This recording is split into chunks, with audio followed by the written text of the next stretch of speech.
Bom dia, amados irmãos, paz e graça. Quero convidar você que está aí na telinha me vendo, abrir no livro de 2 Pedro, capítulo 3, versículo 18. Nós estaremos lendo e logo em seguida estaremos orando. A palavra de Deus diz assim: antes, crescer na graça e no conhecimento do nosso Senhor e Salvador Jesus Cristo. A Ele seja dada a glória e agora na eternidade. Amém. Vamos orar? Senhor, nosso Deus e Pai, nós queremos te louvar, te agradecer por mais um dia na tua presença. Obrigado por tudo, Deus. Obrigado pelos teus ensinamentos, pela tua palavra, que tem sido como uma espada que corta dois gumes. Ó Deus, fala conosco nessa manhã, nessa tarde, nessa noite, que nós, através do teu Filho amado, nós possamos compreender e entender a sua mensagem. Por isso, Deus, me capacita. Eis-me aqui para te servir. Eis-me aqui para ser boca de Deus na vida dos teus filhos. Eis-me aqui para ser um instrumento nas tuas mãos, para levar a mensagem com propriedade. Ó Deus, que o Senhor esteja me dando discernimento da sua palavra. Por isso, Deus, leva-nos, Senhor, viver coisas maiores nas tuas mãos. Que o teu reino venha sobre nós. Que a tua palavra venha ser geminada em nosso coração. Que a sua palavra venha ser escrita na tábua do nosso coração. Ó Deus, tira todas as escamas dos nossos olhos. Tira tudo aquilo que nos impede de ver a tua glória. Tudo aquilo que nos impede de nos achegarmos mais ao Senhor. Por isso, fala conosco nessa manhã, Senhor, nessa tarde, nessa noite. Que os teus filhos possam estar atentos com os ouvidos abertos. Ó Deus, ouvindo a sua mensagem. Que eles venham ter um encontro com o Senhor, uma mudança dentro do seu ser. Que a palavra do Senhor possa fazer diferença na vida daqueles que estão perecendo no mundo, que estão morrendo, que estão sujeitando a viver as coisas do mundo e deixando os teus propósitos para trás, Senhor. Ó Deus, livra-nos, Senhor, de todo mal. Livra-nos, Senhor, das ofensas. Livra-nos, Senhor, da inveja, da estupidez, da ignorância, da arrogância, do egocentrismo, do eu, do soberbo. Que tudo isso esteja caindo por terra, Senhor. Mas que a tua palavra possa penetrar no nosso coração como uma espada que corta dois gumes. Que a tua palavra possa mudar, modificar todo o nosso ser na sua presença. Toma os teus nas tuas mãos. O Senhor é que governa o céu, a terra e debaixo da terra. É o Senhor que governa as nossas vidas. É o Senhor que transforma todo o nosso ser. Por isso, Deus, fortalece a tua igreja nas tuas mãos. Ó Deus, independente de placa, que o Senhor visite o coração dos teus filhos, que através dessa palavra possa mudar o comportamento dos teus filhos, no nome de Jesus. Que possa gerar crescimento, que possa gerar conhecimento, que possa gerar futuros pregadores, futuros administradores, futuros filhos que venham exercer o seu ministério. Ó Deus, o Senhor ajuda no Senhor a reconhecer quem Tu és na nossa vida. Por isso, Deus, fala conosco nessa manhã, nessa tarde, nessa noite, e que a Tua palavra possa arder no nosso coração como fogo, como uma brasa viva que vem sobre as nossas cabeças. Por isso, Deus, me capacita nesta manhã, nessa tarde, nessa noite, e que a Tua palavra possa, quando sair dos meus lábios, fazer efeito no coração daqueles que não Te conhecem. Por isso eu Te louvo, eu Te agradeço. Em nome de Jesus, amém. Amém. Deus seja louvado. Um bom dia para você, né? Uma boa tarde, uma boa noite, independente independente dos lugares que você se encontra. Às vezes o fuso horário faz diferença. Mas eu quero deixar uma pergunta para você, para mim e para você, né? Refletir. E diz assim: qual é o sentido da vida cristã para um crescimento ideal? O objetivo é crescimento ideal da vida cristã. E o texto bíblico básico é 2 Pedro 3,18, que diz assim: o que precisamos fazer para adquirirmos o crescimento ideal e uniforme, tanto no campo espiritual quanto na vida humana, física e material? Para acharmos a essa resposta, a essa pergunta, analisemos o texto 2 Pedro 3,18. O crescimento ideal da vida cristã está alicerçado nas 3 seguintes condições. Primeira, ninguém nasce com estatura completa em nenhum campo da vida. Segundo, todo crescimento não obedece o curso natural ou leis e princípios que o norteiam, geram anomálias, deformidades e problemas. E terceira, na vida cristã temos apenas 2 escolhas: fazer crescer ou nos tornar pessoas como uma vida cristã medíocre. Esses 3 pontos são realidade na vida do cristão. Então, eu creio assim que está bem clara essa introdução, né?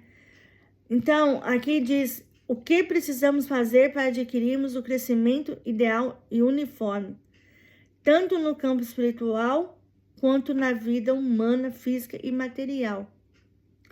Então, nós devemos saber que o crescimento ideal da vida cristã está alicerçado em 3 condições, em 3 partes. Primeiro é que ninguém nasce com a estatura completa em nenhum campo da vida.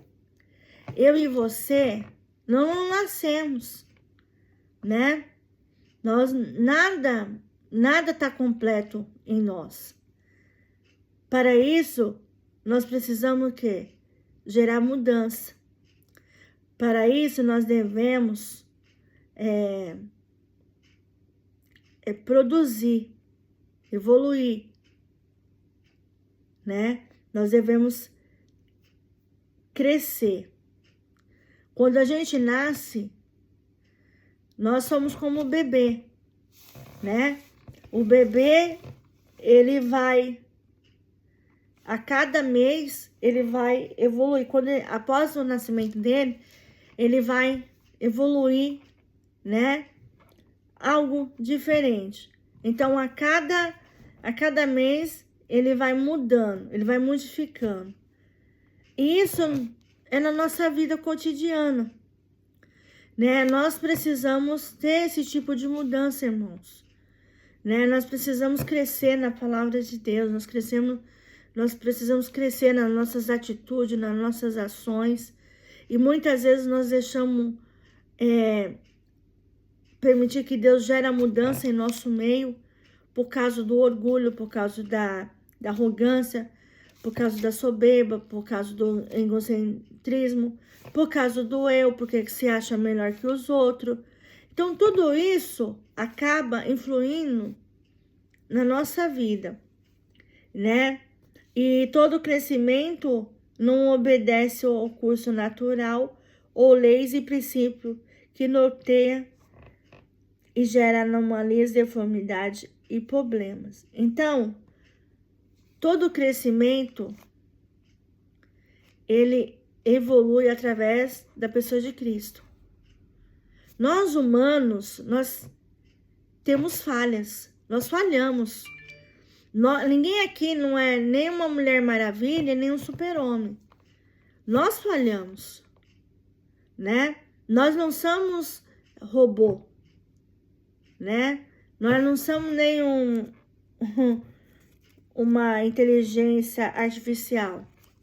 Nós não somos, irmãos. Somos humanos, somos falhamos, erramos e muitas vezes perecemos, né? Vivemos uma vida talvez na hipocrisia, uma vida inconstante, uma vida derrotada. Mas Deus, quando nos tira das trevas para sermos sal e luz, a nossa vida, ela muda, ela é transformada pelo poder da palavra. E muitas vezes a palavra vai nos confrontar. Por quê? Porque nós, quando estamos no mundo, nós estamos mortos espirituais. E Deus quer que eu e você nos acordamos para que nós possamos ter uma vida com o Senhor em seu altar. Amém? E na vida cristã temos apenas duas escolhas: crescer ou tornar pessoas como uma vida medíocre. Ou seja, ou você cresce amando o Senhor, se dedicando ao Senhor, né, fazendo a obra do Senhor, se dispondo, tendo prazer de ler a sua palavra, meditar dia e noite, de estar na presença do Senhor, se derramando, se humilhando, né? Mesmo que você esteja rastejando, mesmo que você esteja vivendo princípios do mundo, princípios que não se baseiam diante de Deus, e renunciando tudo isso, deixando isso tudo para trás, mesmo que você está se achegando agora, né? Não confunda, irmãos, né? Nós, quando vamos crescer, né? Quando nós vamos crescer diante de Deus, porque Deus, Ele traz a nosso crescimento. Ele faz com que eu e você cresça na sua palavra, né? Nas suas atitudes, nas suas ações, na mudança. Nosso interior, Ele muda, Ele faz nós crescermos,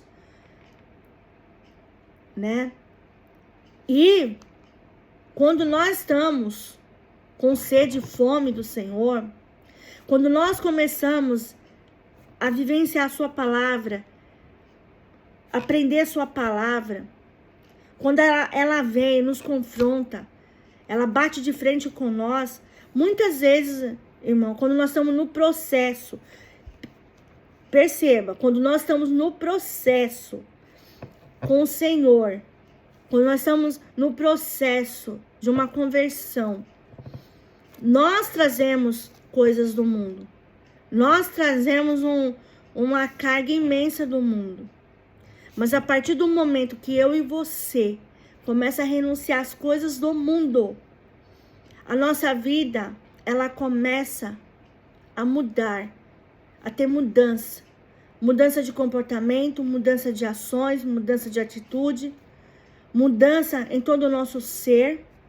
O mundo lá fora, quando olha para nós cristãos, fala que Deus, né, que a igreja, né, eles culpam a igreja. Fala que os crentes fazem lavagem cerebral na nossa mente. Só que eles estão super enganados. A palavra de Deus diz que eles não têm vosso entendimento. Talvez eles olham para nós e vê que nós renunciamos às coisas do mundo e começamos a viver as coisas de Deus. Então, eles não têm entendimento da palavra e eles pensam que os crentes fazem lavagem na mente dos fiéis. E não é isso, é o próprio Deus que se encarrega a escolher os seus escolhidos, a tirar os seus escolhidos das trevas para se tornarem sal e luz. O próprio Deus se encarrega a mudar a nossa mente, o nosso coração e todo o nosso ser. Ele tira as escamas dos nossos olhos, destampa os nossos ouvidos e faz com que nós venhamos a viver as coisas de Deus.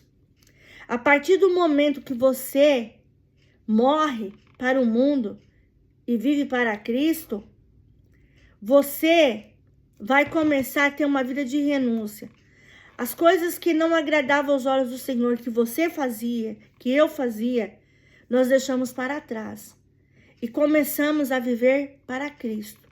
Quando eu e você ouve a mensagem da cruz e entendemos e compreendemos aquilo que Deus quer para nós, E quando nós reconhecemos que somos pecadores e nós se arrependemos dos nossos pecados, morremos para o mundo. A partir daí você vai começar a ter uma vida com o Senhor no seu altar.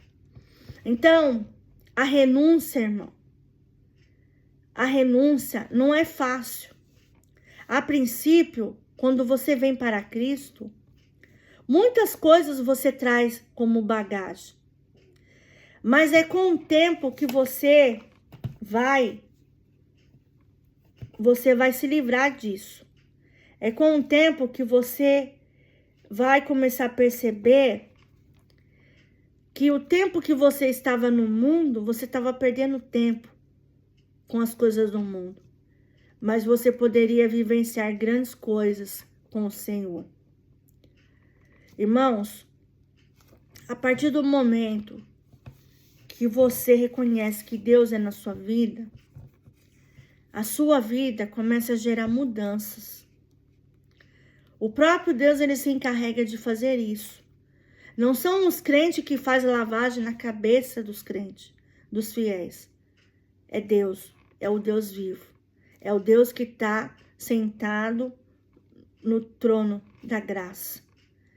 É aquele que está com os olhos dia e noite sobre nós. É aquele que vê todas as coisas. A igreja invisível do Senhor, ela está no meio de nós. E Deus, ele faz com que eu e você morramos para o mundo, mas começamos a viver para Ele. Ele pagou um alto preço na cruz do Calvário para morrer por amor a mim, a você e toda a humanidade. Deus, ele quer mudar a nossa vida. Deus quer fazer com que eu e você venhamos enxergar o céu, as coisas do céu. Sermos sal, sermos luzes. Fazer diferença na vida daqueles que estão perecendo, aqueles que estão morrendo, aqueles que estão vivendo na mediocridade, naqueles que estão vivendo sem paz, sem amor, sem ninguém. Então, muitas vezes, nós paramos para olhar para Deus. E aqui fala que nós possamos crescer ou nos tornar pessoas como uma vida cristã medíocre. O que ele quer, o que Deus está querendo dizer, né? Nesse sentido, o que o autor quer dizer? É que quando estamos na igreja, né? Muitas vezes nós como cristãos, se nós não tomarmos cuidado, irmãos, a nossa fé, a nossa vida cristã esfria diante de Deus. Eu e você, nós temos que viver o Deus vivo. Nós temos que olhar para as coisas do Senhor. Nós não podemos ficar olhando para as falhas dos homens, né?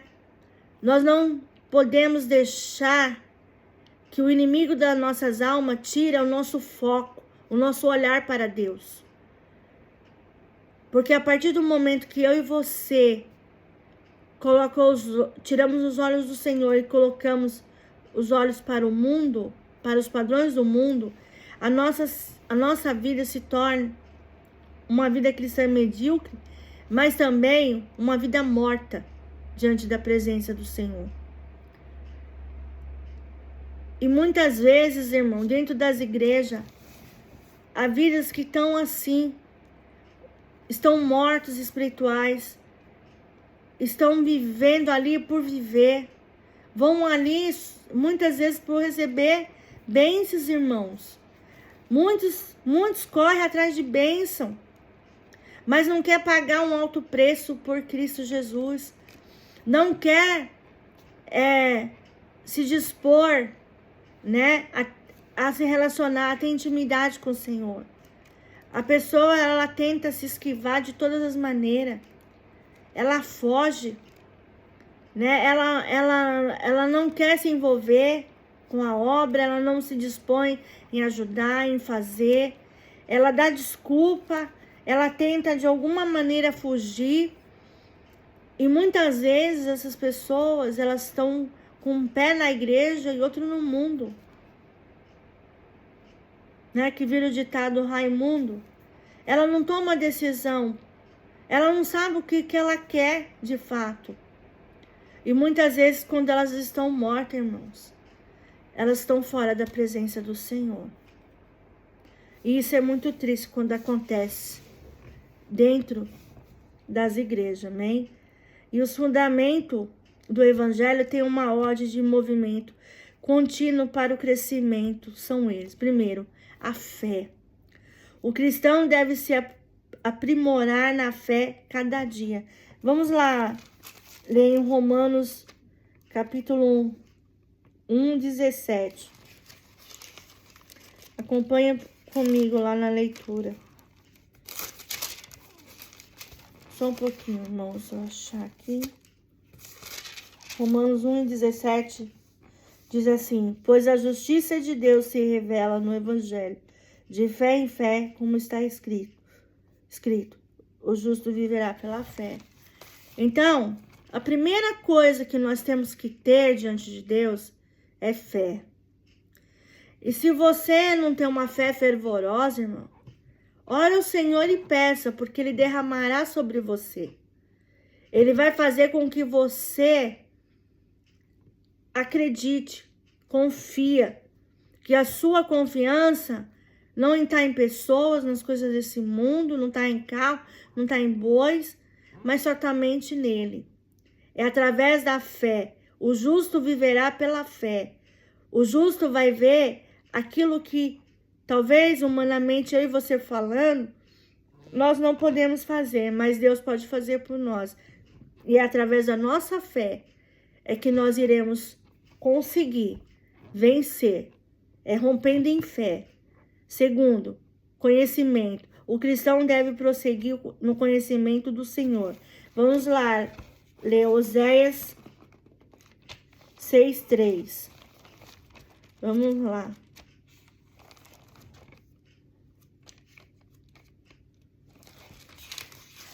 Vamos ver no livro de Oséias. Peraí, deixa eu ver. Oséias.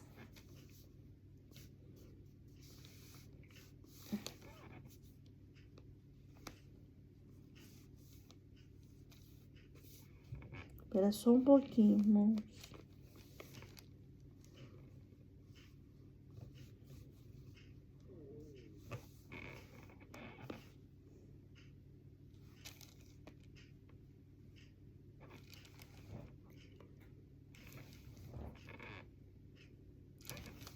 Oséias depois de Daniel.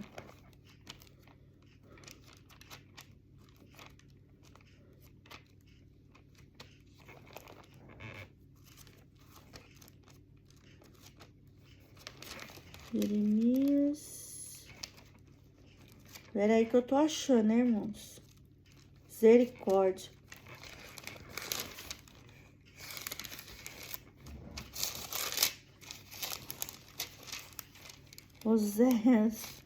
Oséias 6:3. Misericórdia.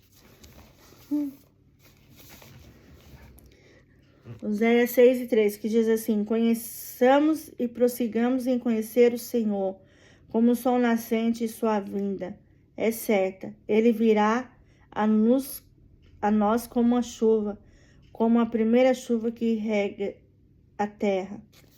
Então, conheçamos e prossigamos. Então, o cristão deve prosseguir no conhecimento do Senhor.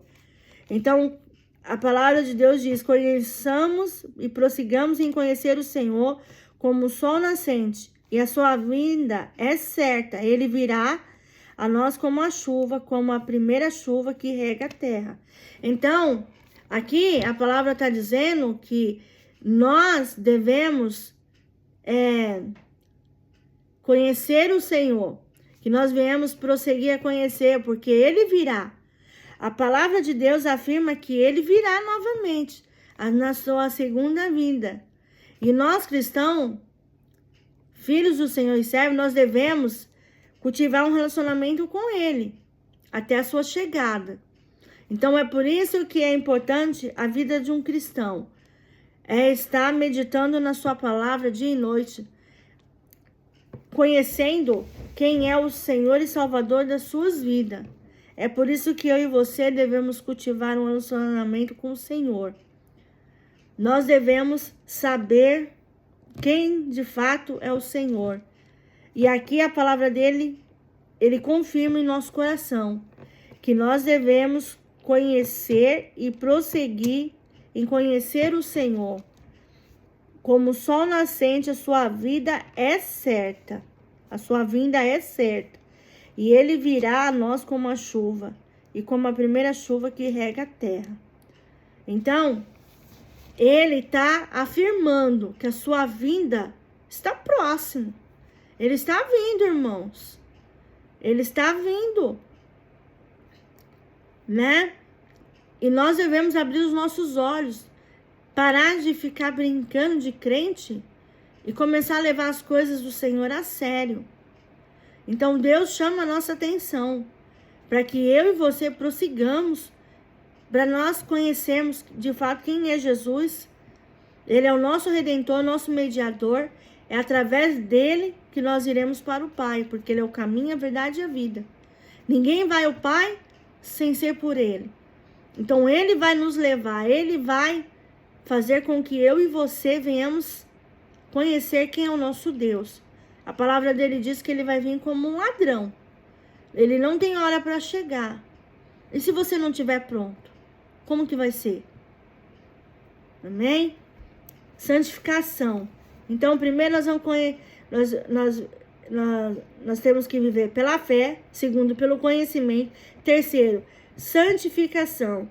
O cristão deve seguir a paz com todos e a santificação. Vamos ler lá em Hebreus. Vamos lá no livro de Hebreus.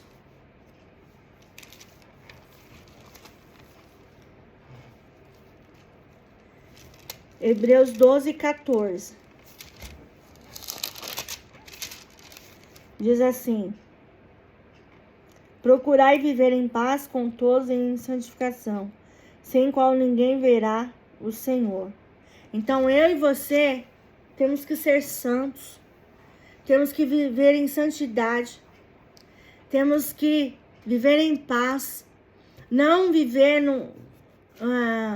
uma vida atribulada, uma vida de discórdia, uma vida, né, que não agrada aos olhos do Senhor, né? Igrejas que tem panelinha, que tem divisão, né?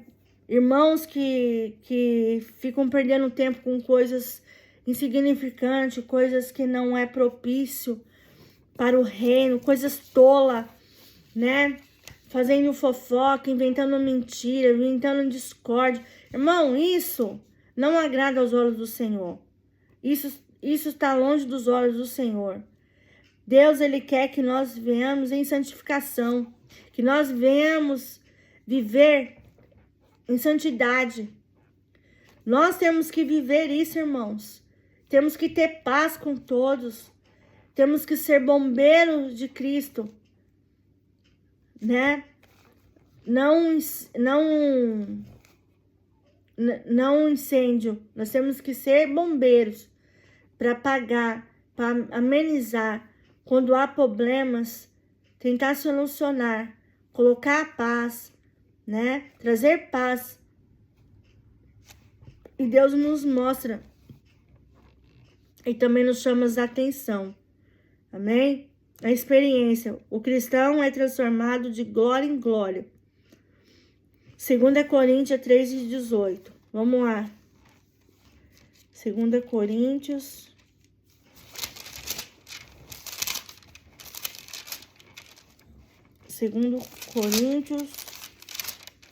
3:18, que diz assim: mas todos nós, com o rosto descoberto, refletindo como um espelho a glória do Senhor, somos transformados de glória em glória, na mesma imagem que vem o Espírito do Senhor.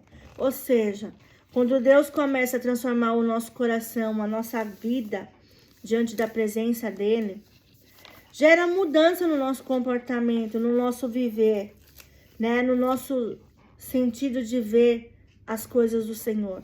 É de glória em glória, não é de uma vez. Deus não vai fazer que eu e você venha mudar da noite para o dia. Claro que não. Por quê? Porque a palavra, ela nos confronta. Até você entender o que é aquilo que Deus quer dizer com você, muitas vezes você vai deparar com situações que você vai ficar refletindo. Será, meu Deus, será que eu estou errada? A palavra diz uma coisa e eu faço outra, né? Como que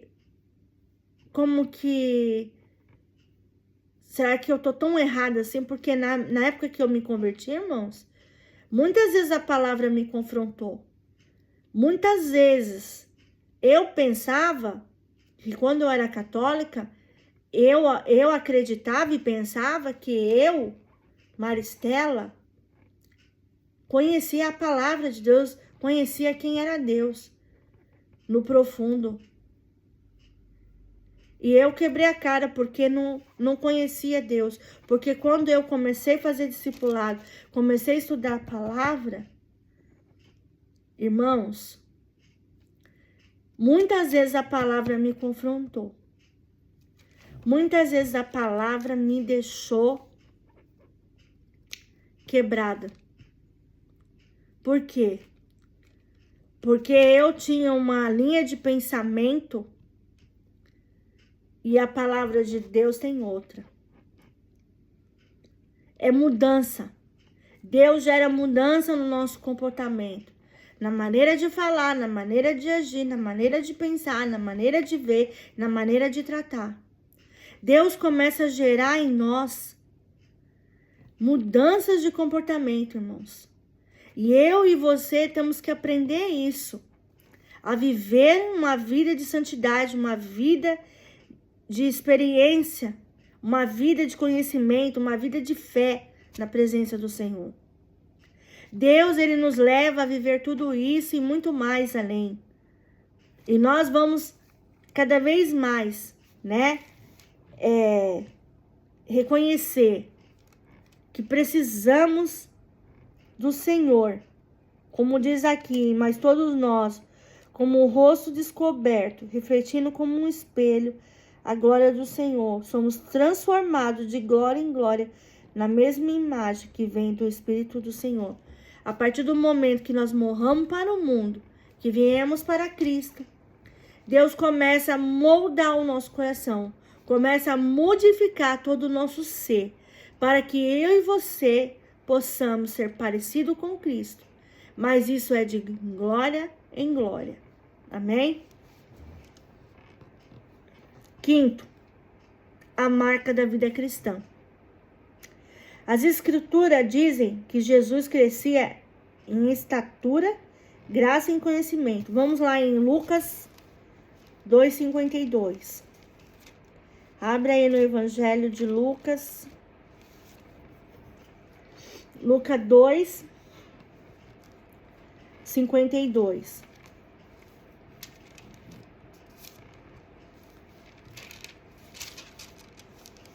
Que diz assim: Jesus crescia em sabedoria, em estatura, em graça diante de Deus e dos homens. Então, quando, né, sua mãe e seu pai, né, Maria e José, quando eles tinham ido para uma festa de casamento, e naquela época, né, as festas de casamento duravam, às vezes, de 3 a 4, 5 dias. Em uma das festas que eles foram, Jesus, ele já era, ele era uma criança, mas, né, mais ou menos ele, aqui a Bíblia não fala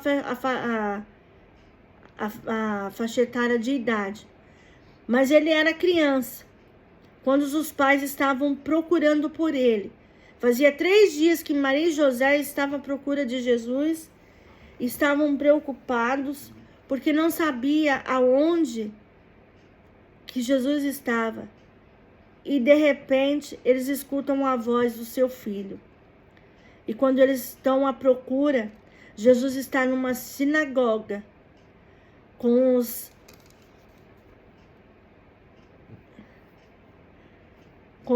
homens, né? Ali, respondendo perguntas, né? Só fugiu a palavra.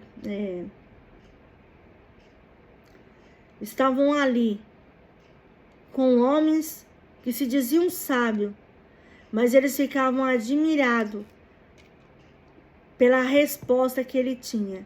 Jesus, ele respondia, né? Através de pergunta. Jesus respondia com sabedoria, né? Então Jesus estava ali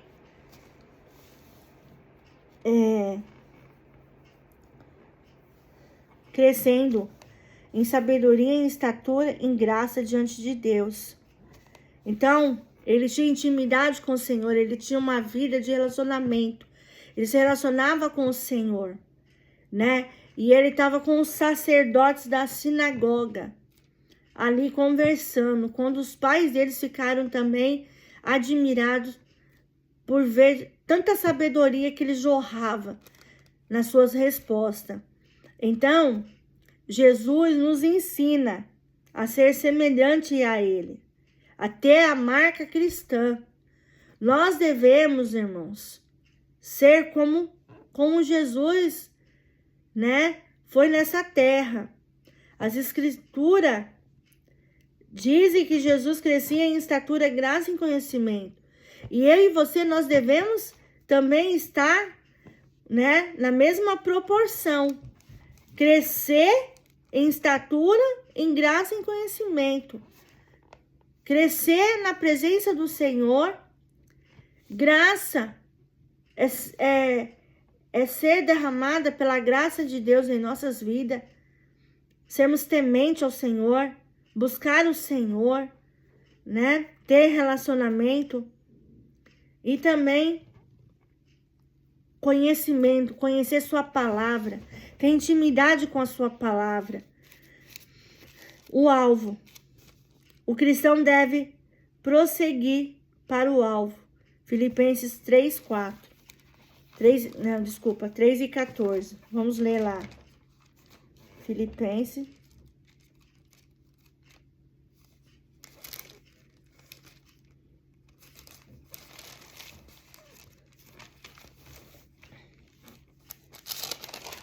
Filipenses 3 e 14, que diz assim: prossigo para o alvo pelo prêmio do chamado celestial de Deus em Cristo Jesus. O nosso alvo é Jesus Cristo. É para Ele que nós devemos olhar. Ele é o alvo da nossa vida. Ele é o alvo de nós. Nós devemos estar focados nele. Nós devemos olhar para o alvo. Então, o cristão, ele deve olhar para o alvo, que é o arrebatamento da igreja. Então, nós devemos olhar para Deus, né? Deus, ele olha para nós. E nós temos que ter isso com o Senhor. Primeiro, fé. Segundo, conhecimento. Terceiro, santificação. Quarto, experiência com o Senhor. Quinto, a marca cristã. Nós devemos ter uma marca cristã com o Senhor, né? Olhar para o alvo, né? Prosseguir para o alvo. Nosso alvo é Cristo. Nosso alvo é a glória de Deus. É para lá que nós iremos quando nós sairmos desse mundo. Estamos aqui só por passagem, irmãos. Estamos aqui como peregrinos. E é lá, na glória de Deus, é que nós estaremos com o Senhor. O crescimento espiritual atua na prevenção. Em 2 Pedro 3,18, o uso do advérbio antes remete-nos a um estado de prevenção. Daí perguntamos, antes de quê? A resposta é encontrada no versículo anteriores. Antes de sermos envolvidos em nossa própria heresia, versículo 16. Vamos lá em 2 Pedro.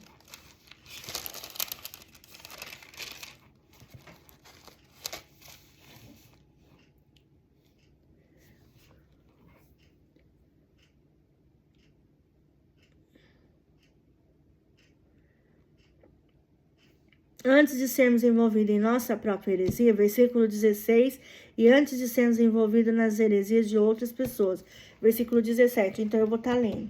Acompanha comigo. A exemplo do que faz em todas as suas cartas, falando acerca dessas coisas nas quais há pontos difíceis de entender, o que os ignorantes e inconstantes distorcem, como faz também com os demais escrituras, para a sua própria destruição. Portanto, amados, sabendo disso, de antemão, guardai-vos para que não sejais desencaminhados pelo engano de homens, sem princípio vindo a perder a vossa firmeza. Ou seja, né, a gente vê que muitos distorcem o evangelho genuíno.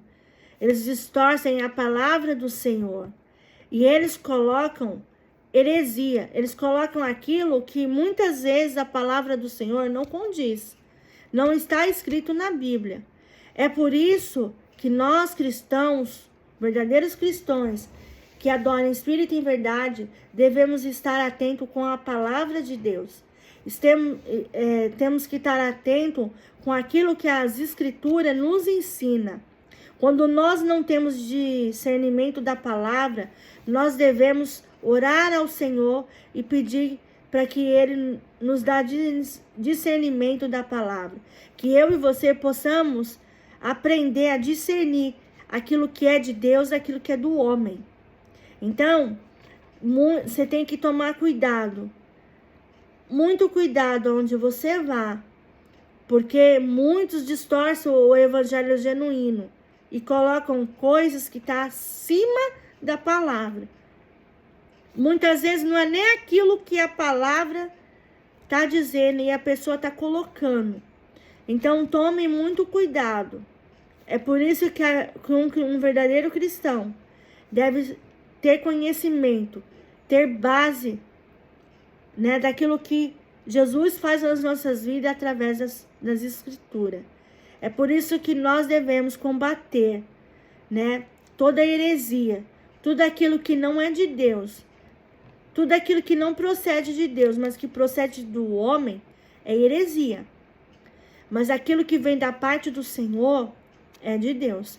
É por isso que nós devemos sempre estarmos estudando, adquirir conhecimento, conhecer as escrituras, né? Por isso que é importante de um verdadeiro cristão se relacionar com Cristo, ter intimidade com o Senhor, saber discernir aquilo que vem da parte de Deus e aquilo que vem da parte do homem, amém? Segundo, as marcas do cristão deformado. Ou crescemos na graça ou no conhecimento, de maneira uniforme, ou então passamos a fazer parte de grupos. Cristãos meninos, primeiro, cristãos meninos, que crescem na graça, mas não crescem no conhecimento. O crente menino sempre tem de estar acompanhado. É como é menino, comporta-se de maneira inconstante. Efésios 4, 14. Vamos olhar aqui em Efésios 4 e 14, que diz assim: para que não sejamos mais inconstantes como criança, levado ao redor por todo o vento de doutrina, pela mentira dos homens, pela sua astúcia, na invenção do erro. Então, nós não podemos ficar sempre como meninos na igreja. Nós devemos crescer em conhecimento.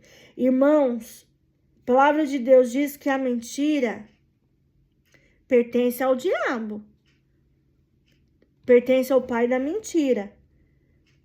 Como que você, sendo um cristão, você tem tem que viver uma vida de omissão. Isso não pode acontecer, para que não sejamos mais inconstantes, como criança levada ao redor por todo o vento de doutrina, pela mentira dos homens, pela sua astúcia, na invenção do erro. Então, eu e você, nós devemos tomar cuidado com aquilo que nós ouvimos, porque muitos detupam a palavra de Deus e colocam mentiras, engano, para você ser enganado, para você viver comendo uma comida, literalmente falando, podre, espiritualmente. Quando você, biblicamente, conhece a palavra de Deus, e a palavra de Deus confronta o seu coração, a partir do momento que a palavra ela começa a entrar dentro do seu coração, fazer diferença, mudar a sua maneira de falar, a sua maneira de ver, de agir, de pensar, de tratar, irmãos, a palavra de Deus ela está começando a fazer diferença na sua vida. Mas nós devemos tomar, sim, cuidado também com aqueles que estão deturpando a palavra, falando coisas que o próprio Deus não se encarregou de falar e nem ensinar. A palavra de Deus, ela é clara. Se você tem discernimento espiritual, irmão, glória a Deus, aleluia. Porque muitos vêm e falam em meu nome. Muitos vêm e dizem que eu sou de Cristo. Mas muitos falam coisas que não vêm do Senhor. Então, eu e você devemos tomar cuidado com isso. Devemos tomar cuidado com aquilo que nós ouvimos. Tomar cuidado com as heresias. Muitos jogam heresias no ar. Aquilo que Deus não falou. Aquilo que Deus não deseja para o seu filho. Amém?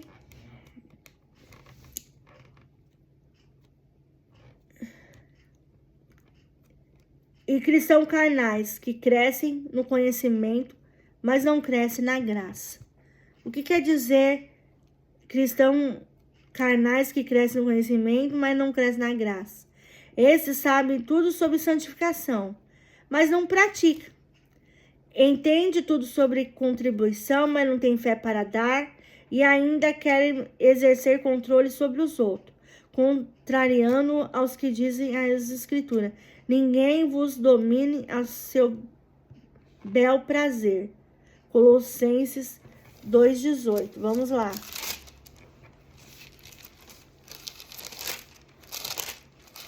Vamos lá em Colossenses 2,18, que diz assim: ninguém seja árbitro contra vós, fingindo humildade ou culto aos anjos, baseando-se em coisas que tem visto, inutilmente arrogante o seu conhecimento carnal. Ou seja, são pessoas que vivem no meio evangelho, mas não tem atitude nenhuma, né? Não contribui para a obra, não pratica a verdade, não pratica a palavra, né? Não tem nenhum tipo de mudança, né? Vivem praticamente mortos, vivem praticamente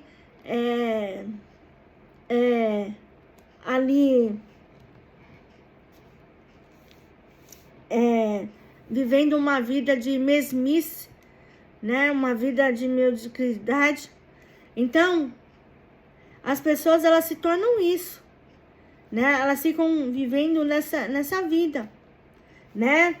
Como aqui fala, esses sabem tudo sobre santificação, mas não pratica, né? Não pratica o evangelho genuíno em suas vidas, não pratica a palavra de Deus em suas vidas. Não tem mudança de comportamento, não tem mudança de ações, não tem mudança de atitude. Entende tudo sobre contribuição, mas não tem fé para dar, né? e ainda querem exercer o controle sobre os outros. Muitos, né, querem manipular os outros a fazer o que eles querem, né? Isso não é digno diante de Deus, irmãos. Contrariando aos que dizem as escrituras, né? Contraria a palavra de Deus, né? As pessoas que agem dessa maneira, né? Elas agem de uma maneira autoritária, né? Elas são arrogantes, como diz aqui, né?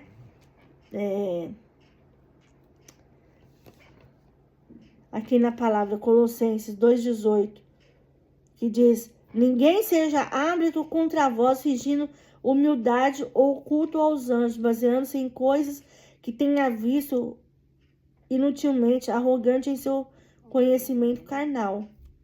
Então, né, é uma vida de fingimento, irmãos.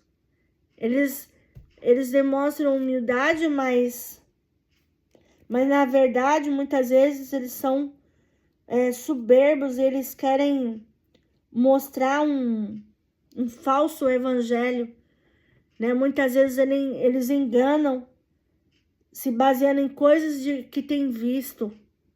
Então, nós temos que tomar cuidado. Nós temos que nos basear na palavra. Se não tiver escrito na palavra, se não for conforme condiz a palavra, nós devemos suspeitar, irmãos. É por isso que um cristão verdadeiro deve estar sempre combatendo as heresias através da palavra de Cristo. Por quê? Porque o próprio Deus, ele se encarrega de nós combater as heresias com a palavra de Deus. Ele se encarrega de nós lembrarmos daquilo que nós aprendemos perante a palavra do Senhor. E é por isso que nós devemos tomar cuidado. Amém? Ninguém vos domine o seu bel prazer, né? Então, ninguém tem controle de ninguém, não. Ninguém controla ninguém, não. Quem controla é Deus.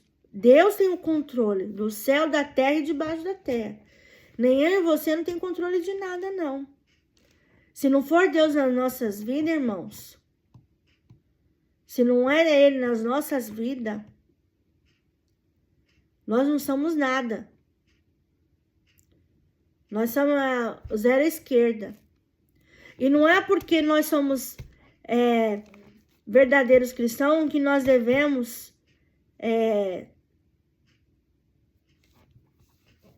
ser arrogantes, sermos soberbos, sermos nariz empinado. Não. Nós temos que ser igual a Cristo, imitadores de Cristo. Ele foi humilde de coração nessa terra. E nós devemos também ter a humildade que Jesus teve nessa terra. É por isso que nós não soberbamos. E quando isso acontece, Deus vem e quebra nossas pernas. Se Ele tiver que nos quebrar, Ele nos quebra. Se Ele tiver que nos levar para o deserto, Ele nos leva. Se Ele tiver que nos levar para o processo, Ele leva. Então, eu e você devemos ter essa plena consciência que nós devemos amar a Cristo acima de todas as coisas e viver em obediência na sua palavra e no seu conhecimento. Amém? Cristãos fracos que não crescem na graça e nem no conhecimento.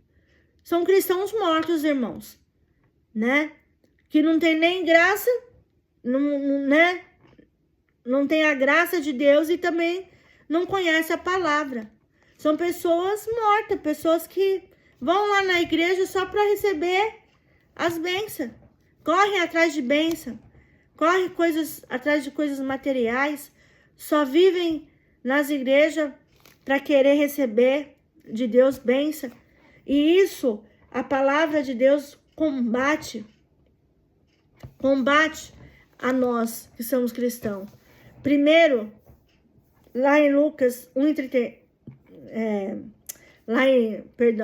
lá em Mateus 6:33 fala: primeiro, buscai o reino de Deus e a sua justiça, e outras coisas serão acrescentadas. Um verdadeiro cristão, ele não vai ficar correndo atrás das coisas materiais. Quem corre atrás das coisas materiais é o mundo.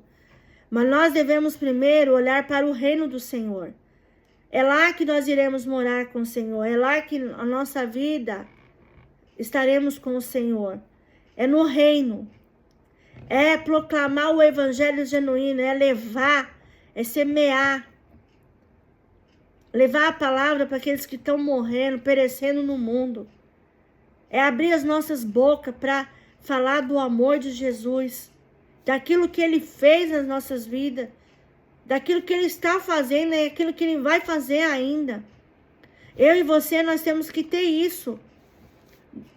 Deixarmos de ser meninos e começarmos a ter uma vida com o Senhor, debaixo da sua palavra e dos seus mandamentos.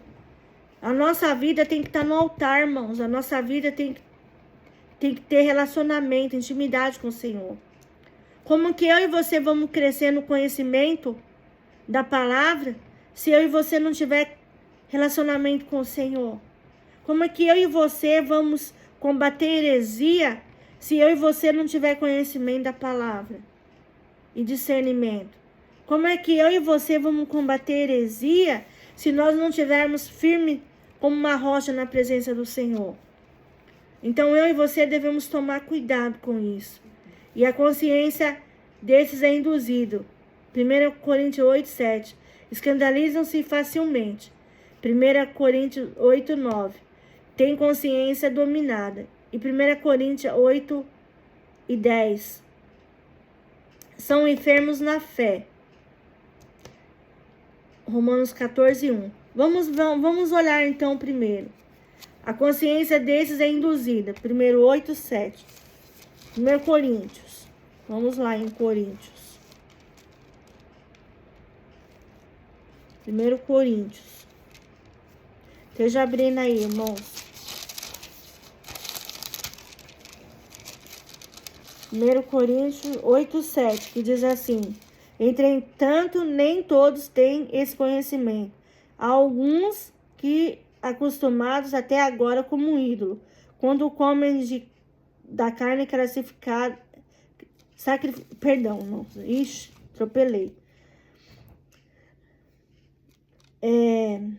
Nossa, até me perdi aqui. Eu vou ler de novo. Entretanto, em todos... Meu Deus, peraí. Entretanto, nem todos têm esse conhecimento. Há alguns que, acostumados até agora com o ídolo, quando comem da carne sacrificada ao ídolo, se contaminam, pois têm a consciência fraca. Então, são pessoas que, vive aí atrás de ídolos, vivendo uma vida de mesmice, uma vida abandonada, uma vida que não quer nada com o Senhor, não quer compromisso, não quer intimidade, não quer relacionamento, e tenta, de alguma maneira, trazer essa consciência desses induzida, querer induzir as outras vidas, Escandalizam-se facilmente. 1 Coríntios 8 e 9. Vamos ver 9. Versículo 9. Mas cuidado para que essa volta à liberdade não se torne em motivo de tropeço para os fracos. Então, pessoas que são liberais, pessoas que fazem tudo, pessoas que acham que deve fazer o que quer das suas vidas.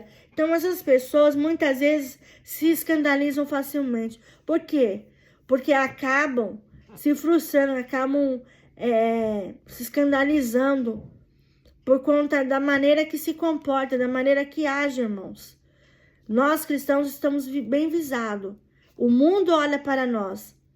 O mundo, quando as pessoas sabem que você é cristão, os olhos deles começam a olhar para nós, começam a ver as nossas atitudes, as nossas ações, a maneira que fala, a maneira que age, a maneira que trata, a maneira que pensa, a maneira que faz. Então, nós estamos assim, com as pessoas olhando para nós, E as pessoas, se elas puderem, elas ficam 24 horas olhando para nós.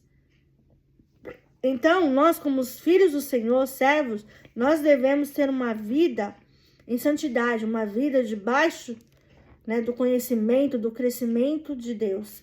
Nós precisamos ter esse compromisso, né, para que nós possamos junto caminhar e fazer diferença na vida dessas pessoas. Amém? Tenha a consciência dominada, 1 Coríntios 8:10. Porque se alguém vir a ti que tens conhecimento, comendo à mesa no templo dos ídolos, não será ele incentivado por ter a consciência fraca, comer da carne sacrificada aos ídolos? Então, quando essas pessoas praticam essas coisas, correm atrás de ídolos, né? Correm atrás de coisas que não convém ao Senhor, que não faz parte do Senhor, elas estão pecando, irmãos.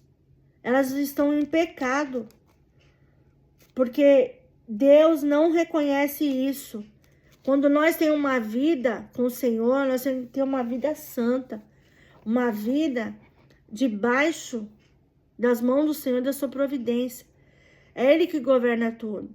Mas o que a questão é que quando você se diz cristão e comete os mesmos delizes que o mundo lá fora comete. Se você é um verdadeiro cristão, você vai deixar de cometer as coisas que o mundo lá fora faz e você vai começar a levar a sério o cristianismo. Você vai começar a levar a sério uma vida no altar com o Senhor. É você pagar um alto preço por amor a Deus. É você deixar de viver as coisas do mundo e viver uma vida santa no altar dele. Quando nós dizemos santidade, irmãos, nós dizemos fazer as coisas para Deus, é ter prazer, é você ter uma vida santa com Ele, porque você é separado para Ele. Mas isso não impede de nós falar, não impede de nós falarmos, meu Deus, falharmos. Ai, Senhor, tenha misericórdia. Tô mal de português, meu Pai amado. Perdão, irmãos, eu tô até atropelando. Falharmos. Nós falhamos? Falhamos. Muitas vezes. Né? Então, mas nós nos arrependemos. Quando nós falhamos com o Senhor, quando nós falhamos com o irmão, quando Deus faz nós nos arrependemos do nosso pecado, nós, como cristão, nós pedimos perdão. Nós reconhecemos aquilo que não foi do agrado do Senhor. Então, nós temos uma vida com o Senhor, né? E aqui, eles tentam colocar uma consciência dominada por eles, manipulada. Então, isso vai contra aquilo que Deus quer para nós, né? Quando diz aqui, porque se alguém vir a ti e tens conhecimento, comendo a mesa no templo dos ídolos, e não será ele incentivado por ter consciência fraca e comer da carne sacrificada aos ídolos? Então, eu e você, nós temos que ter cuidado, né? Se você tem uma vida santa no altar do Senhor, continua firme como uma rocha na presença dele. Não deixa de viver as coisas de Cristo para viver as coisas do mundo, irmãos. Porque é aí que você está dando brecha para Satanás. Porque eles tentam fazer que a sua consciência seja dominada, né? E também são enfermos na fé. Romanos 14:1. Vamos aqui no livro. Diz assim: acolhei o fraco na fé, mas não para debater opiniões. Quando eles estão enfermos, eles estão doentes. né? Eles estão fracos, eles não têm fé. A fé deles, né, é como que tivesse mecânica, né? Não é uma fé fervorosa, não é uma fé que vem do alto, não é uma fé que você vive. Então, nós devemos combater tudo isso, irmãos. Devemos combater, né? Todas essas coisas. Terceiro, elementos necessários para o crescimento uniforme. Primeiro, o desejo. Deus nos faz cristãos crescer na graça e no conhecimento sem que Ele queira. Para buscarmos as coisas que são de cima, devemos pensar nelas. Colossenses 3, 1 e 2. Vamos lá em Colossenses. Vai um pouquinho para frente. Né? Um pouquinho para frente aqui.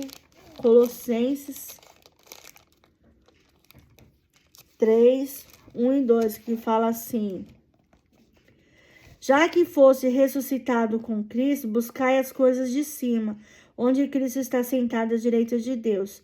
Pensai nas coisas de cima, e não nas que são da terra. Então, eu e você, como verdadeiro cristão, nós devemos olhar para o céu, né? Viver as coisas do céu.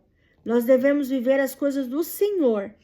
E através da vida de Cristo é que nós vamos ter, né, uma intimidade com o Senhor. O desejo é o desejo de queremos estar com o Senhor, de viver para o Senhor, né, morar com o Senhor. Amém? Segundo, a meditação na palavra de Deus é a busca de conhecimento por meio do intelecto. A Bíblia não se lê, a Bíblia se medita. Meditar é pensar, analisar, interferir e buscar. Salmo 1 e 2, Josué 1, 8 e Daniel 9, 2. Vamos ler esses versículos, irmãos. Vamos lá em Salmo 1 e 2. Capítulo 1, versículo 2.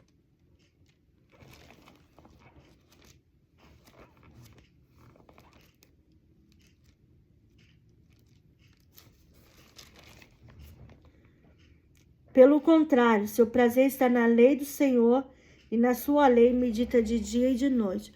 Um verdadeiro adorador, ele vai meditar na palavra de Deus. Então, a Bíblia, ela não se lê, você medita. Você tem que meditar na palavra de Deus. Amém? Josué 1, 8. Vamos aqui em Josué. Não afaste da sua boca o livro dessa lei. Antes, medita nele dia e noite, para que tenhas cuidado de obedecer tudo o que nele está escrito. Assim farás prosperar o teu caminho e serás bem-sucedido. Então, é através da palavra de Deus que nós devemos meditar.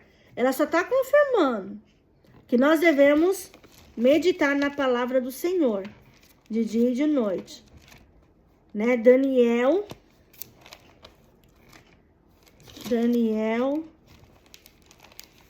9, 2.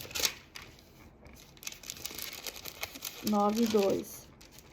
Que diz assim: no primeiro ano do seu reinado, eu, Daniel, entendi pelos livros, segundo o que o Senhor havia falado aos profetas Jeremias, que as desolações de Jerusalém duraria 70 anos. Então, foi através dos livros que Daniel estudou, que Daniel se preparou, que Daniel entendeu os propósitos de Deus. Então, a meditação da palavra de Deus é importante na vida de um cristão. Então, primeiro é o desejo de você estar na presença do Senhor, de você crescer na graça e no conhecimento, né? É você buscar as coisas que são de cima, né? E pensar nelas. A segunda meditação na palavra de Deus é buscar o conhecimento por meio do intelecto. A Bíblia não se lê, a Bíblia se medita. Meditar é pensar, analisar, interferir e buscar. Então, nós devemos fazer isso. Nós devemos ter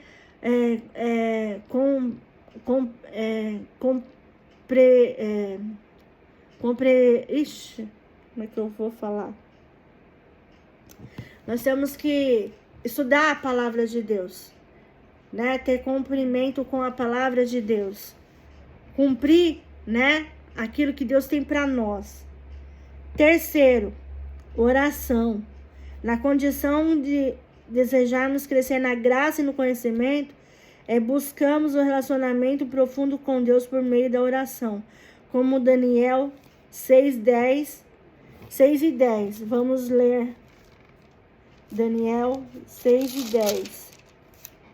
Que diz assim: quando Daniel soube que o edital estava assinado, entrou em casa e no seu quarto, em cima onde estava aberta a janela, que dava ao lado de Jerusalém, e como antes costumava fazer 3 vezes ao dia, ajoelhou-se e orou de graça diante do seu Deus. Ou seja, nós devemos orar ao Senhor.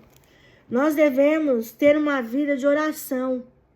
O cristão, o verdadeiro cristão, ele tem uma vida de oração com o Senhor. Ele não deixa de orar. E muitas vezes, irmão, nós falhamos nessa parte. Muitos de nós, infelizmente, acabamos sendo negligente na oração. E nós, como uma igreja bíblica, nós devemos orar.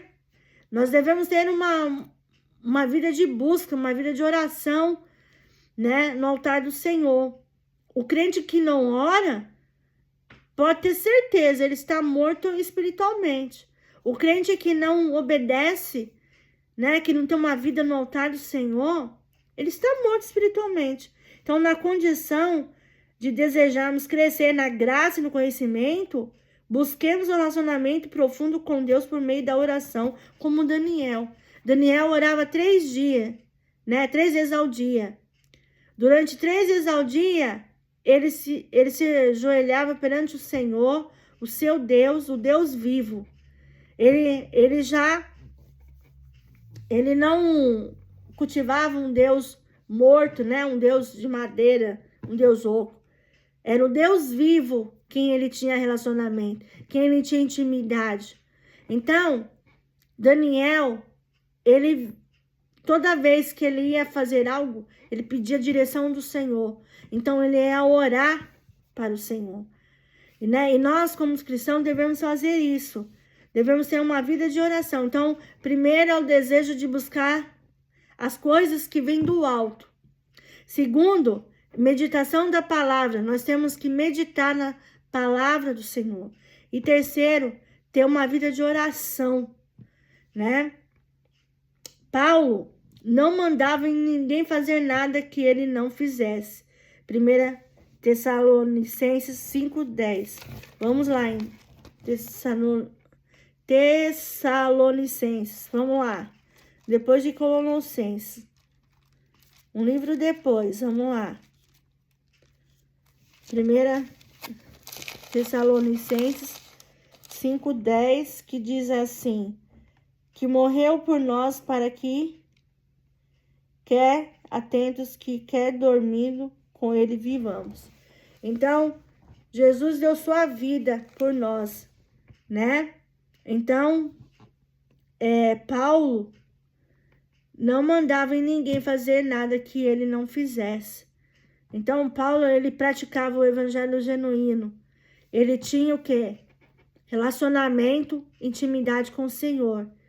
Então, nós devemos também praticar isso com o Senhor. Nós temos o privilégio, irmãos, de caminhar com o Senhor e se relacionar com Ele e ter uma vida de intimidade. Isso depende de mim e de você, a nossa busca com o Senhor. Amém? 4. Estar na casa de Deus. A vontade de Davi era morar na casa do Senhor, contemplar a sua formosura. Salmo 27:4. Vamos lá em Salmos. Salmos 27:4, que diz assim: Pedi uma coisa ao Senhor e buscarei, que eu possa morar na casa do Senhor todos os dias da minha vida, para contemplar o esplendor do Senhor e meditar no seu templo. Ou seja, quando ele diz morar, é saber que Deus responde às nossas orações, irmãos. Quando nós estamos tendo uma vida de intimidade com o Senhor, nós devemos sim estar na casa de Deus, buscando o Senhor na sua casa, né? Adorando, exaltando o santo nome dele, tendo intimidade com o Senhor.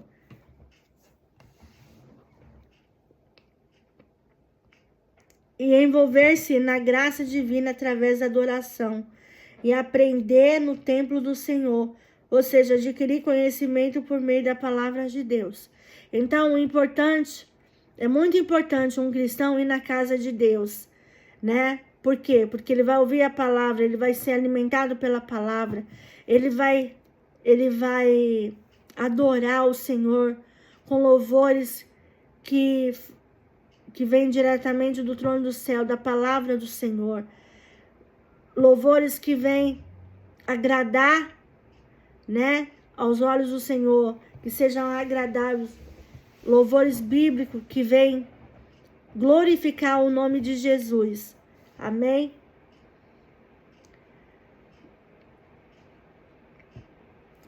Envolver-se na graça divina através da adoração e aprender no templo do Senhor. Ou seja, adquirir conhecimento por meio da palavra de Deus. Quinto, os relacionamentos interpessoais. A igreja é comparada ao corpo humano, onde nenhum membro separado pode continuar vivendo.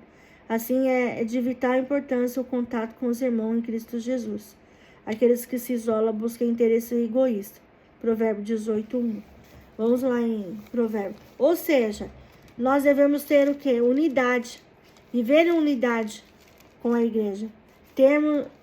Vivermos uma vida ao lado dos nossos irmãos. Ter uma vida com eles. Viver, né?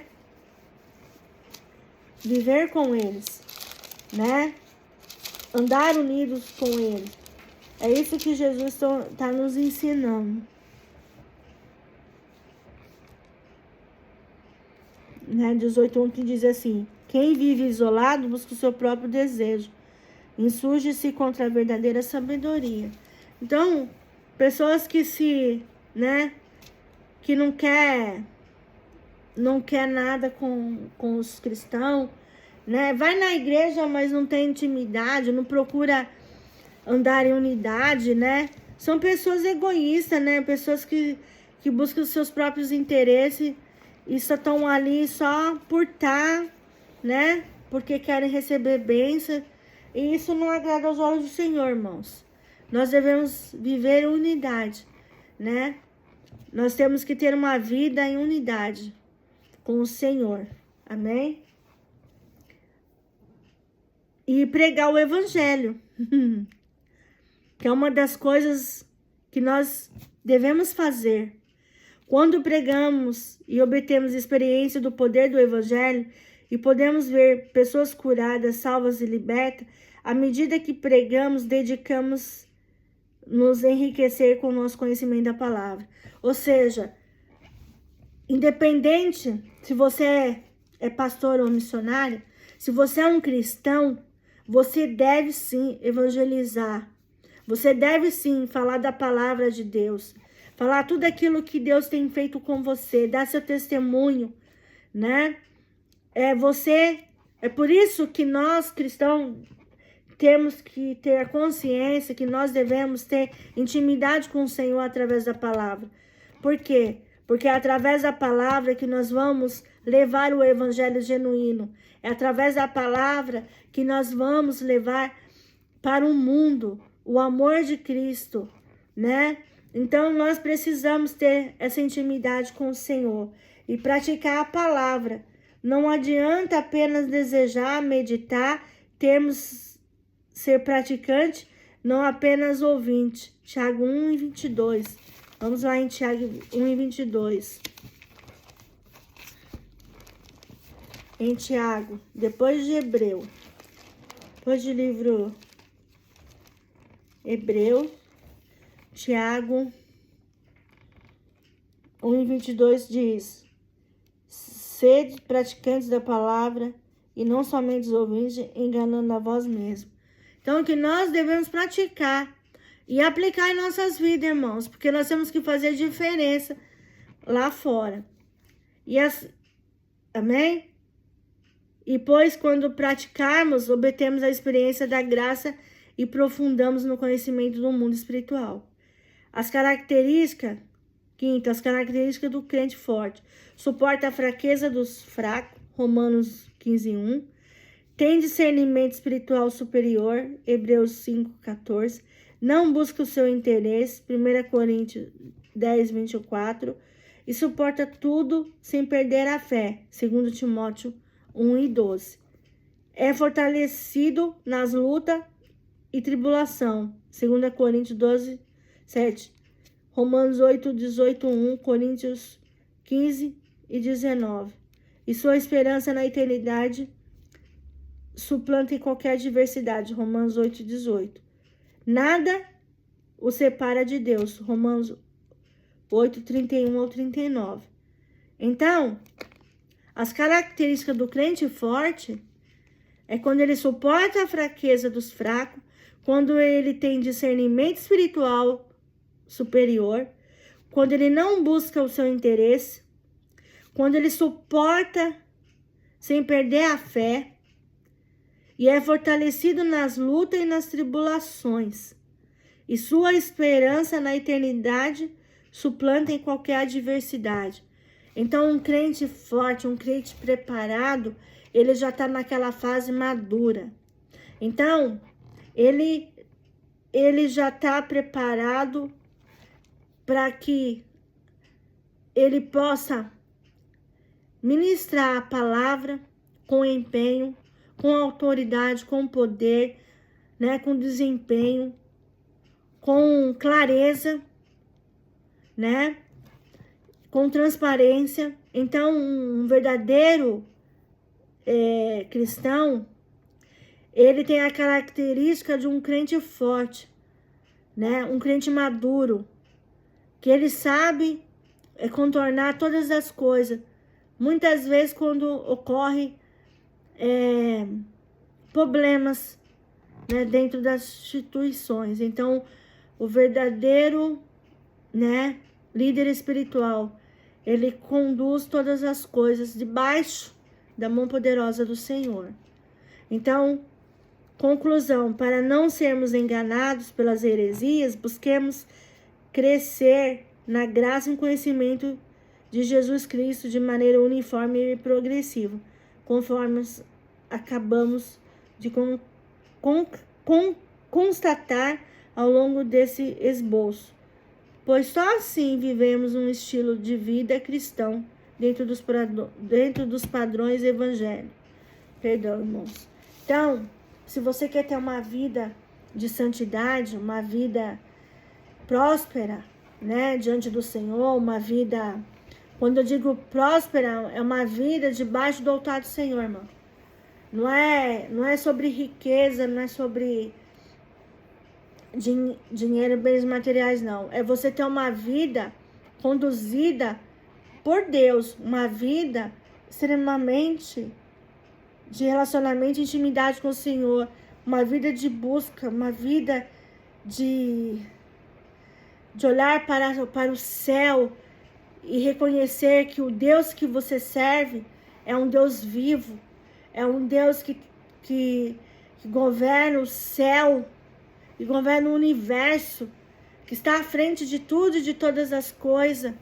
É aquele que está acima do céu, na terra e debaixo da terra. É aquele que, quando você reconhece que ele está vivo, que ele é vivo, que ele está no trono do céu, é quando você reconhece que Deus é na sua vida.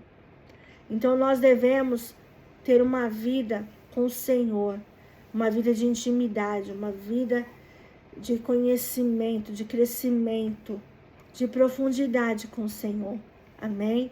Se essa palavra te edificou, glória a Deus, irmãos.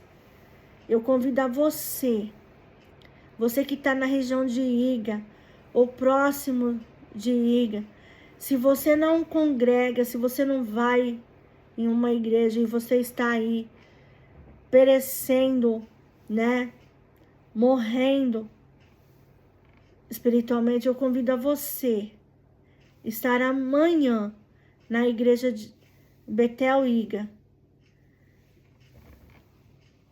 Eu convido a você a participarmos conosco o culto de celebração ao Senhor. Venha, participa conosco a partir das 10 da manhã. Você seja meu convidado. Estamos aqui próximo do posto Apollo Station. E se você não está em nenhuma comunidade, e se você quer conhecer esse Cristo vivo, venha que você será recebido de braços abertos. Amém? Vamos orar? Senhor nosso Deus, nós queremos te louvar, te agradecer por essa palavra tão rica, Senhor. Obrigado porque o Senhor nos ajuda a entender aquilo que o Senhor deseja para nós como filhos, como servos. Ó Deus, toma a tua igreja nas tuas mãos, toma a vida dos teus filhos. Deus, que o teu reino venha reinar em nós. Reina na nossa vida, reina no nosso casamento, reina nos relacionamentos, reina no Senhor com os nossos vizinhos, com os nossos irmãos. Ó Deus, toma tudo nas tuas mãos, Senhor, tudo é teu, tudo pertence ao Senhor. Ó Deus, que o Senhor venha nos amadurecer através da sua palavra, que nós a cada dia possamos reconhecer e olharmos para os céus, que o Deus que nós servimos é um Deus vivo, é um Deus verdadeiro. Ó Deus, eu peço ao Senhor, Deus, que o Senhor ilumine a nossa mente, tira tudo aquilo que Satanás tem tentado colocar em nossa mente, nossa visão. Ó Deus, tira todas as escamas dos nossos olhos, faz nós enxergarmos, Senhor, o teu propósito, faz nos enxergar, Senhor, os teus projetos, Senhor, os teus sonhos. Ó Deus, que o Senhor nos ajude, Senhor, a ser conduzido através da sua palavra, através do seu Espírito Santo. Por isso nos enche, Senhor, com alegria, nos enche da sua paz, nos enche de todo o vosso entendimento. Renova as nossas misericórdias a cada dia na sua presença. Fortalece todo o nosso coração. Fortalece as nossas vidas na sua presença. Não deixa que nós desviemos nem para a direita, nem para a esquerda, mas que sigamos em frente com um propósito de proclamar o teu evangelho genuíno, de falar do teu amor, da tua paz, do teu vosso entendimento, das tuas misericórdias, Senhor, da sua graça. Nos enche, Senhor, da sua graça e de conhecimento. Faça com que a sua igreja seja transformada pelo poder da sua palavra. Visita o nosso coração nessa noite, Deus, nessa manhã, nessa tarde. Tira tudo aquilo que não agrada aos teus olhos, mas que o Senhor nos enche com a sua presença. Que o Senhor nos fortalece através da sua palavra. Deus, a cada estudo, Deus, que nós viemos nos encher mais de ti. Que nós viemos aprender com o Senhor, aprender com a sua palavra, aprender a praticar em nossas vidas, Deus, e aplicar também em todo o nosso ser. Que nós viemos fazer diferença dentro e fora. Que nós possamos começar a nossa igreja dentro das nossas casas, que nós possamos fazer diferença com nossos maridos, com nossos filhos, com os nossos amigos, com nossos parentes, que nós viemos nos submeter a fazer a sua vontade. Ó Deus, toma teus filhos nas tuas mãos, Senhor. Vem reinar sobre eles, Senhor. Reina em suas vidas, Senhor. Tira da mesmice, tira do conforto, tira toda a apatia, tira tudo aquilo que não agrada os teus olhos, Senhor, mas que o Senhor derrama sobre eles a tua bênção, a tua paz. Deus, faz com que eles venham crescer em conhecimento da sua palavra, Faz com que eles venham meditar a sua palavra dia e noite.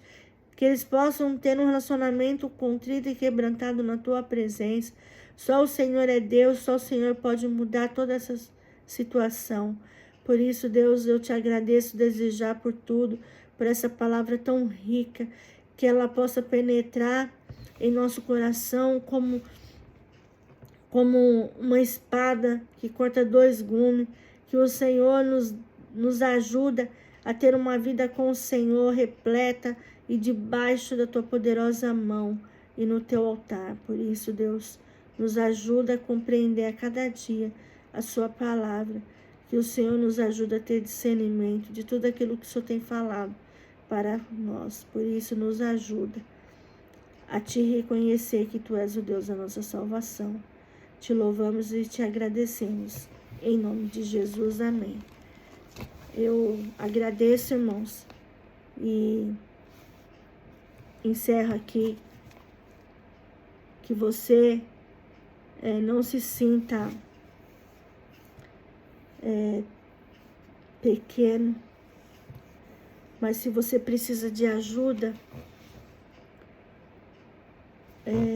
independente de placa, irmãos, corra para uma igreja bíblica, onde a palavra é ensinada e pregada. Amém? Um grande abraço a todos, até o próximo vídeo. Fiquem na paz de Jesus. Tchau.